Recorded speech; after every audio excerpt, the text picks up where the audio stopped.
آج ہم نماز استخارہ کے بارے میں سمجھنے، سیکھنے، جاننے اور عمل کرنے کی کوشش کرتے ہیں۔ اللہ تعالیٰ سے دعا گو کہ اللہ تعالیٰ ہمیں اسے پڑھنے اور اس پہ عمل کرنے کی توفیق دے۔ نماز استخارہ کیا ہے؟ زندگی کے اہم معاملات، مثلا سفر پہ جانا ہے، نکاح کرنا ہے، ملازمت کے لیے جانا ہے اور تجارتی امور وغیرہ میں استخارہ کر لیجئے۔ استخارے کے معنی ہے خیر اور بھلائی طلب کرنا، اور جن اہم اور جائز کاموں میں آپ پر خیر کا پہلو واضح نہ ہو ان میں استخارہ کا ضرور اہتمام کیجیے۔ یعنی ایسا نہیں ہے کہ ایک کام ظاہری طور پہ بہترین خیر کا اور دوسرا ٹوٹلی خیر کا نہیں، تو وہاں استخارہ نہیں ہوتا۔ دونوں خیر کے کام ہیں اور اس میں استخارہ کرنا مشکل ہو رہا ہے، یعنی دو اچھی جاب، دونوں کے بہت بینیفٹ، یا دونوں سفر بہترین، یا پہلے کون سا کیا جائے بعد میں کون سے کیا جائے، یا کون سا کیا جائے کس کو ترک کیا جائے۔ نکاح کے لیے دونوں رشتے بہترین اور اس میں سے استخارہ کرنا، ایک بھی رشتہ ہے اس کے لیے بھی آپ کر سکتے ہیں، لیکن اصل ہوتا ہے کہ دو خیر کے پہلو ہیں، دو جائز کام ہیں، دو اہم کام ہیں، ان میں استخارہ۔ ایک کام ہے ہی غلط اور ایک صحیح ہے تو اس میں استخارہ نہیں ہوتا۔ اور پھر جس طرف قلب کا میلان محسوس ہو اس کو قضائے الہی سمجھ کے اختیار کیجیے۔ استخارے کا طریقہ یہ ہے کہ جب بھی کوئی غیر معمولی کام درپیش ہو تو مکروہ اور حرام اوقات کے علاوہ، یعنی جس میں آپ نفل نہیں پڑھ سکتے، جب بھی چاہیں 2 رکعت نفل ادا کیجیے اور پھر استخارے کی دعا پڑھیے۔ حضرت سعد بن ابی وقاص رضی اللہ عنہ کا بیان ہے کہ نبی کریم صلی اللہ علیہ وسلم نے فرمایا، اللہ سے استخارہ کرنا اولاد آدم کی سعادت ہے، اور قضائے الہی پہ راضی ہو جانا بھی اولاد آدم کی سعادت ہے، اور اولاد آدم کی بدبختی یہ ہے کہ وہ اللہ سے استخارہ نہ کرے اور اللہ کی قضا پر نہ خوش ہو۔ استخارہ بھی جسٹ ایک دعا ہے جو اللہ تعالیٰ نے اپنے نبی کو سکھائی اور نبی کریم صلی اللہ علیہ وسلم نے اپنی امت کو بتائی۔ دعا کی قبولیت کا ہمیشہ ذہن میں رکھیے گا، وہ 4 اس کے جو مراتب ہیں۔ پہلا تو یہ کہ ایز اٹ قبول ہو جاتی ہے، دوسری یہ ہے کہ اس کے بدلے کوئی اور بہترین چیز اللہ تعالیٰ عنایت کر دیتے ہیں، تیسرا یہ ہے کہ اس کو مؤخر کر کے دیر میں اس کو قبول کرتے ہیں، اور چوتھا یہ ہے کہ اس کو قبول نہیں کیا جاتا اور آخرت میں اس کا بہترین اجر دیا جائے گا۔ اور جب ایک انسان کے پاس نیکیوں کی کمی ہوگی اور پھر اس کی جب تمام دعائیں وہاں جمع کی جائیں گی اور جو قبول نہیں ہوئی تھی تو اس کے بدلے میں اس کو جب درجات ملیں گے تو کہے گا کہ کاش دنیا میں میری کوئی دعا بھی قبول نہ ہوتی، یعنی اس کی فائدے کو دیکھ کے اس کے منہ سے یہ بے اختیار نکلے گا۔ اللہ تعالیٰ ہماری ساری دعاؤں کو شرف قبولیت بخشے۔ تو کہنے کا مدعا یہ ہے کہ بعض دفعہ استخارہ کرنے کے باوجود بھی اگر آپ اللہ تعالیٰ کی تقدیر میں آپ کی آزمائش مقصود ہے تو ہو سکتا ہے اس کے باوجود آپ کسی پریشانی میں مبتلا ہو جائیں، کسی نقصان میں مبتلا ہو جائیں، کسی مشکل میں پڑ جائیں، تو پھر آپ یہ نہیں کہہ سکتے کہ میں نے تو استخارہ کیا تھا، ایسا کیوں ہوا۔ اسی لیے یہ حدیث میں ہمیں صاف پتہ چلتا ہے کہ استخارہ ضرور کریں اور قضائے الہی پہ راضی بھی رہیں کہ جو میرے رب کا فیصلہ ہے میں اس پہ راضی رہوں۔ نبی کریم صلی اللہ علیہ وسلم کا فرمان ہے، استخارہ کرنے والا کبھی نامراد نہیں ہوتا اور مشورہ کرنے والا کبھی نادم نہیں ہوتا اور کفایت سے کام لینے والا کبھی کسی کا محتاج نہیں ہوتا۔ تو استخارہ بھی کریں اور قابل فہم لوگ، قابل علم لوگوں سے، تجربہ کار لوگوں سے مشورہ بھی کر لیں۔ مشورے کے لیے یہ نہیں ہے کہ آپ ایک ناسمجھ سے، نادان سے، یا جو آپ کے بیسٹ فرینڈ ہے آپ اسی سے کریں۔ آپ کو یہ دیکھنا ہے کہ جس کام کے لیے آپ مشورہ کرنا چاہ رہے ہیں اس کے بارے میں اس کا کتنا عبور ہے، اور یہ بھی یاد رکھیں کہ وہ آپ کا ہمدرد ہے، خیر خواہ ہے، لیکن اس کو اس بات کا علم بھی ہے کہ نہیں کہ جس کے بارے میں آپ پوچھ رہے ہیں اس کام کے بارے میں وہ کتنی نالج رکھتا ہے۔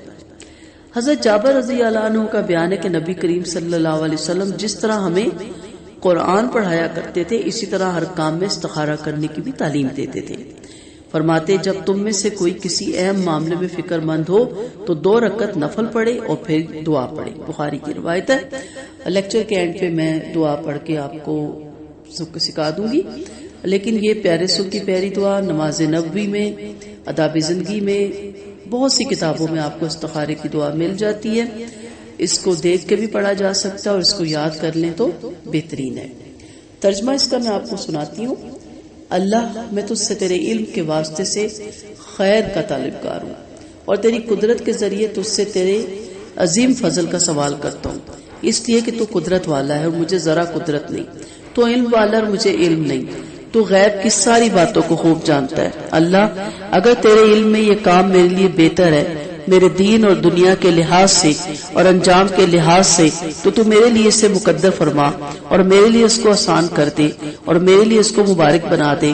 اور اگر تیرے علم میں یہ کام میرے لیے برا ہے میرے دین اور دنیا کے لحاظ سے اور انجام کے لحاظ سے، تو اس کام کو مجھ سے دور رکھ اور مجھے اس سے بچائے رکھ اور میرے لیے خیر اور بھلائی مقدر فرما دے جہاں کہیں بھی ہو، اور پھر مجھے اس پر راضی اور یکسو بھی فرما دے.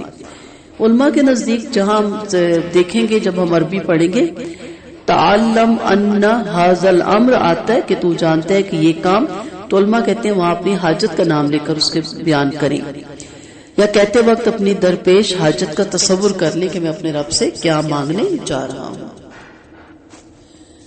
زندگی میں جب کسی کو بھی کوئی جائز امر درپیش ہو اور وہ اس میں پریشان ہو کہ اسے کروں یا نہ کروں، یا جب کسی کام کا ارادہ کرے تو اس کو موقع پر ضرور استخارہ کرے. یہ سنت ہے، نبی کریم صلی اللہ علیہ وسلم کی اس سنت کو بھی اپنانا چاہیے، کیونکہ ہم لاپرواہ ہیں، چلتے چلتے دعا کر لیتے ہیں، سب کو دعاؤں کے لیے کہہ لیتے ہیں، یہ بھی مسنون ہے. لیکن سب سے بہترین طریقہ ہے کہ آپ سنت پہ عمل کرتے ہوئے استخارہ کریں. اور اس کی صورت یہ ہے کہ 2 رکعت نفل خشوع اور خضوع اور حضور قلب سے پڑھیں، رکوع سجود اور قومہ اور جلسہ بڑے اطمینان سے کریں، پھر فارغ ہو کر یعنی سلام پھیرنے کے بعد یہ آپ نے دعا پڑھنی ہے. جی دعا اینڈ پہ پڑھوں گی. بس یہ یاد رکھ لیں کہ بعض لوگ خود استخارہ کرنے کے بجائے دوسروں سے استخارہ کرواتے ہیں. یہ روش ایک وبا کی شکل اختیار کر گئی ہے، جس نے جگہ جگہ دوسروں کے لیے استخارہ سینٹر کھول دیے اور وہاں اسپیشلسٹ پیدا کر دیے. حالانکہ اپنے لیے خود استخارہ کرنے کے بجائے کسی اور سے استخارہ کروانا خلاف سنت ہی نہیں بلکہ کاہن اور نجومی کی تصدیق کرنے کے مترادف ہے، خصوصاً جب استخارہ کروانے والا استخارہ کرواتا ہی اس نیت سے کہ مجھے ان بزرگوں سے کوئی پکی خبر یا واضح مشاہدہ ملے گا جسے بعد میں وہ من و ان سچا جان کر کسی کام کے کرنے یا نہ کرنے کا فیصلہ کرے گا. حالانکہ استخارے کے لیے نہ تو یہ لازمی ہے کہ یہ سونے سے پہلے کیا جائے اور نہ ہی یہ لازمی ہے کہ خواب میں کوئی واضح اشارہ ہوگا.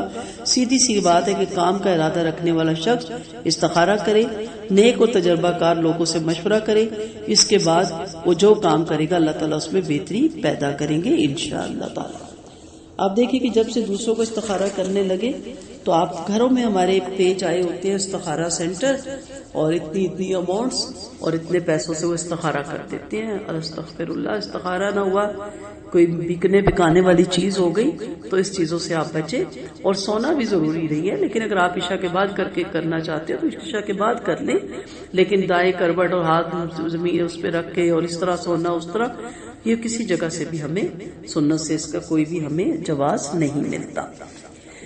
میں بارہا کیوں دہرا رہی ہوں تاکہ آپ اس میں بہت کلیئر ہوں کہ 2 یا 2 سے زائد مباح کاموں میں یعنی دونوں بہترین کام ہیں، ایک کا انتخاب کرنا ہے تو دعا استخارہ کے ذریعے اللہ تعالیٰ سے بہتر کام کرنے کے لیے یکسوئی حاصل کرنے کی درخواست ہے. اس میں یہ نہیں ہے کہ ایک اچھا کام ہے ایک برا ہے، اور آپ جیسے آپ کہتی ہیں کہ میں ریسٹورینٹ کھولوں یا شراب کا بار کھولوں، تو صاحب آپ کو پتہ ہے کہ شراب کا بار اور ریسٹورینٹ میں زمین آسمان کا فرق ہے. ایک آپ کے پاس دیندار اچھا نمازی پرہیزگار اور خاندانی رشتہ آ رہا ہے، اور دوسری طرف آپ کو ایسا جس کی آمدنی کے ذرائع ہی غیر مسنون ہے، جس کے حرام ہے آمدنی کے ذرائع یا مشکوک ذرائع ہیں. آپ کو سمجھ بھی نہیں آ رہا اس کا کیا کام ہے، ہم کہہ دیتے بس جی فلاں کام کرتا ہے، فلاں بزنس ہے، کس چیز کا بزنس ہے پتہ ہی نہیں، آپ صرف اس کی گاڑی بنگلہ دیکھتے ہیں. تو آپ کو پتا ہونا چاہیے کہ یہاں استخارے کی ضرورت نہیں، دونوں بہترین ہیں، دونوں کام اچھے ہیں، پھر آپ کو اس میں سے چوز کرنا ہے. اور طریقہ جیسے میں نے بتایا 2 رکعت نماز پڑھ کر مسنون دعا مانگنی ہے. اور یاد رکھیے گا ایک مرتبہ نہیں ہے یہ، اگر آپ کی یکسوئی آپ کو حاصل نہیں ہوتی آپ کرتے رہیں، بار بار یہ عمل کرتے رہیں حتیٰ کہ آپ کا ایک طرف آپ کی یکسوئی ہو جائے. حضرت جابر رضی اللہ عنہ فرماتے ہیں کہ آپ صلی اللہ علیہ وسلم ہمیں تمام کاموں کے لیے اس طرح دعائے استخارہ سکھاتے جس طرح قرآن پاک کی کوئی سورت سکھاتے. آپ صلی اللہ علیہ وسلم جب کوئی کسی کام کا ارادہ کرتے تو 2 رکعت نفل ادا کرتے اور پھر دعا مانگتے. جو دعا انشاءاللہ ابھی میں کوشش کرتی ہوں عربی کی دعا آپ کو پڑھ کے بھی سنا دوں، پھر بھی آپ اس کتابوں میں دیکھ لیجئے گا، آپ اس میں سے فوٹو کاپی بھی کرا سکتی ہیں اور یہ کارڈ کی صورت میں بھی آپ مل جاتی ہے، اور ہو سکے تو یاد کرنے کی بھی کوشش کیجئے گا. بسم اللہ الرحمن الرحیم. اللہم انی استخیرک بعلمک واستقدرک بقدرتک واسألک من فضلک العظیم فإنک تقدیر ولا اقدر وتعلم ولا اعلم وانت علام الغیوب. اللہم ان كنت تعلم ان هذا الامر خير لي في ديني ومعاشي وعاقبة امري فاقدره لي ويسره لي ثم بارك لي فيه وان كنت تعلم ان هذا الامر شر لي في ديني ومعاشي وعاقبة امري فاصرفه عني واصرفني عنه فاقدر لي للخیر حیث کان ثم اعزنی بہ. اللہ سے دعا گوں کہ اللہ تعالیٰ آپ کی اور ہم سب کی دعاؤں کو شرف قبولیت بخشے. اللہ تعالیٰ ہمیں استخارہ سیکھنے سمجھنے اسے مسنون طریقے سے کرنے کی توفیق دے. وآخر دعوانا ان الحمد للہ رب العالمین. سبحانک اللہم وبحمدک نشہد ان لا الہ الا انت نستغفرک ونتوب الیک. السلام علیکم ورحمۃ اللہ وبرکاتہ.